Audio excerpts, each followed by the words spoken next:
Hi guys, welcome back to sinful reactions. तो एक बार और मैं बहुत ज़्यादा मजबूर हो गई हूँ ये बोलने के लिए कि हमारे देश में लॉ एंड ऑर्डर की सिचुएशन बहुत ज़्यादा ख़राब है। वुमेन सेफ्टी एंड सिक्योरिटी के नाम पे तो पूरी धज्जियाँ उड़ी हुई है, क्योंकि अगर हमें इमरजेंसी सिचुएशन में कभी घर से बाहर रात को निकलना पड़े, कभी हॉस्पिटल जाना पड़े या किसी को लेके जाना पड़े या अपने बच्चे के साथ में कहीं जाना पड़ जाए, 10,000 बार हमें सोचना पड़ता है। क्योंकि यहाँ पर सिचुएशन ऐसी है कि रात को अगर कोई औरत ट्रैवल कर रही है तो यही समझा जाता है कि वो उल्टे सीधे टाइप की है, हो सकता है उसके साथ किडनैपिंग हो जाए, रॉबरी हो जाए, कुछ भी क्राइम हो सकता है, रेप हो जाए। जो क्रिमिनल्स हैं वो इतने ज़्यादा बेधड़क हो गए ना कि उनको मतलब वो सोचते भी नहीं है क्राइम कमिट करने से पहले। अभी कल ही हमने इंटरनेशनल वुमेन्स डे सेलिब्रेट किया है और बेंगलुरु से एक बहुत ज़्यादा शॉकिंग न्यूज़ सामने आ रही है। इजराइल से एक 27 साल की औरत यहाँ पे घूमने के लिए आई थी अपने 3 मेल फ्रेंड्स के साथ में।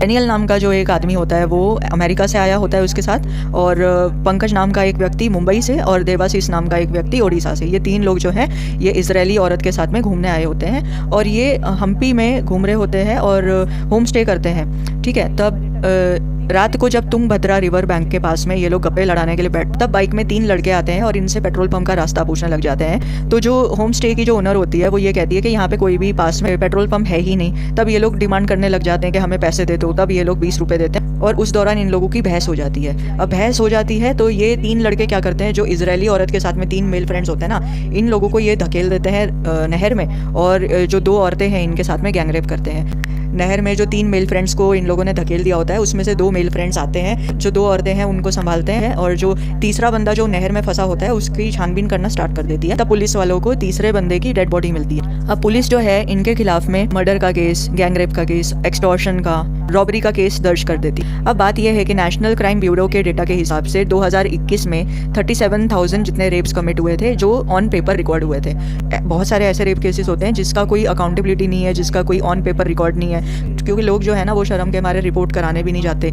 इनमें से 187 जितने रेप केस जो हैं वो फॉरेन नेशनलिस्ट के साथ में कमिट किए गए थे, जिसमें से 20 जितने केसेस को कन्विक्शन मिला था और 20 में से 15 जितने जो केसेस है उसको क्लोजर मिला था। क्लोजर यानी कि या तो ये केस में सज़ा हो गई है रेपिस्ट को, या तो इस केस को डिसमिस कर दिया गया because of lack of evidence.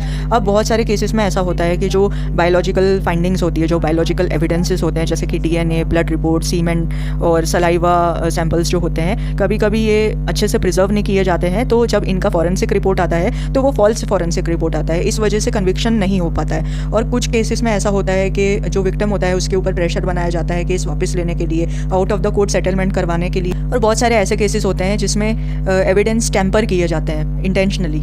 तो ये सारी चीज़ें जो है ना, इस वजह से कन्विक्शन नहीं हो पाता है, मतलब सज़ा नहीं हो पाती है। तो ये सारी चीज़ें जो है ना वो क्रिमिनल्स को और ज़्यादा बूस्टअप करती है और बढ़ावा देती है कि ये लोग इस तरीके का क्राइम कमिट कर सके। क्योंकि हमारे देश में इतने सारे रेप केसेस अभी भी पेंडिंग है जिसका कोई हिसाब किताब नहीं है। वो कोर्ट की हियरिंग चलती जा रही है जिसमें सबसे ज़्यादा जो एब्यूज़ है ना वो विक्टिम को ही झेलना पड़ता है। बहुत सारे केसेस में तो विक्टिम ब्लेमिंग की जाती है, क्वेश्चन किया जाता है कि तुम इतने रात को क्यों गई थी, या तुम दिन में यहाँ पे क्या कर रही थी, या तो फिर तुम यहाँ पे क्या क्यों घूमने गई थी, किसके साथ घूमने गई थी। इस तरीके के सवाल पूछे जाते हैं और बहुत ही भद्दे सवाल पूछे जाते हैं, जैसे कि रेप कैसे हुआ, पूरा जो क्राइम सीन है उसको पूरा रिपीट करके विक्टिम को बताना पड़ता है और मल्टीपल टाइम्स बताना पड़ता है। तो ये सारी चीज़ें जो है ना ये जो क्रिमिनल्स हैं उनको बढ़ावा देती है। बीजेपी के जो एक मिनिस्टर है अरविंद बहलाट, उन्होंने अपने बयान में ये बोला है जो कर्नाटका गवर्नमेंट है वो तो खुद इतनी ज़्यादा करप्ट है कि उन लोगों ने करप्ट ऑफिशियल्स को हायर किया है जो बहुत ज़्यादा इनकम्पिटेंट है, जिनसे कोई काम नहीं होता, और वो गलत टाइप के लोगों को हायर कर देते हैं और उनके नाक के नीचे ड्रग के